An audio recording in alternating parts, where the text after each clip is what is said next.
Assalamualaikum warahmatullahi wabarakatuh.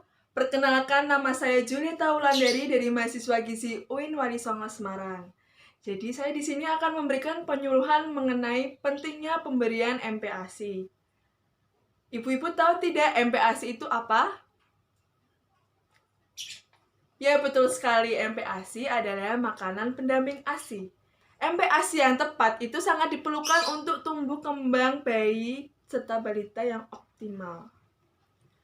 Pengenalan dan pemberian MPASI dilakukan secara bertahap, baik bentuk dan jumlahnya harus disesuaikan dengan kemampuan bayi. Saat bayi usia 0-10 bulan, bayi hanya diberikan ASI eksklusif saja. Namun, pada saat bayi menginjak usia 6 bulan, perlu diingat, bayi harus dikenalkan dengan MPASI. MPASI saat usia 6-8 bulan memiliki struktur seperti bubur saring yang menyerupai ASI. Lalu ditingkatkan lagi pada saat anak usia 8-10 bulan, MPASI itu berstruktur bubur, seperti bubur susu. Lalu dilanjutkan pada saat usia 10-12 bulan, anak diberi MPASI berupa nasi tim.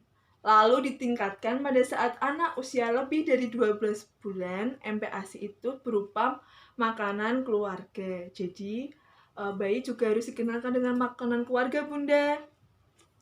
Lalu, manfaat MPASI itu apa sih? Yang pertama itu untuk perkembangan otak anak, agar anak menjadi cerdas saat tumbuh dewasa nanti. Lalu untuk pertumbuhan giginya, lalu untuk mencegah stunting, ini yang sangat penting. Lalu untuk menguatkan tulang. MPASI itu harus kaya akan tinggi protein, karena protein berfungsi untuk pertumbuhan dan perkembangan anak. Maka dari itu, kita harus bijak memberi anak MPASI sesuai dengan usianya serta tahap kembangnya. Lalu, kenapa bisa MPASI itu untuk mencegah stunting? Yaitu karena tadi MPASI itu harus tinggi protein, kaya akan protein, agar anak tidak tumbuh kerdil. Karena faktanya, 1 dari 3 anak di Indonesia itu masih mengalami stunting, Bunda. Maka dari itu, dampak stunting itu jangan disepelekan karena dapat berakibat fatal. Yang pertama itu, anak menjadi mudah sakit.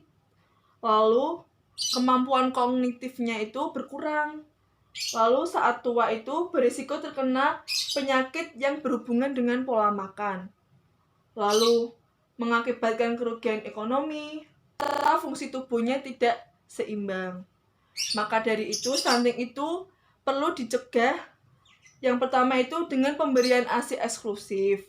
Lalu tadi pemberian MPASI yang bijak. Lalu pemenuhan kebutuhan gizi di keluarga itu perlu diperhatikan, yaitu dengan memperhatikan 10 pesan gizi seimbang. Lalu memantau pertumbuhan balita dengan memeriksanya ke posyandu.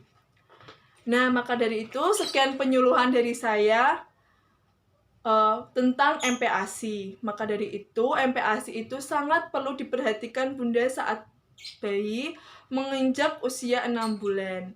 MPASI yang memenuhi protein yang tepat, lemak yang tepat, vitamin yang cukup, itu akan membuat anak tumbuh dengan optimal.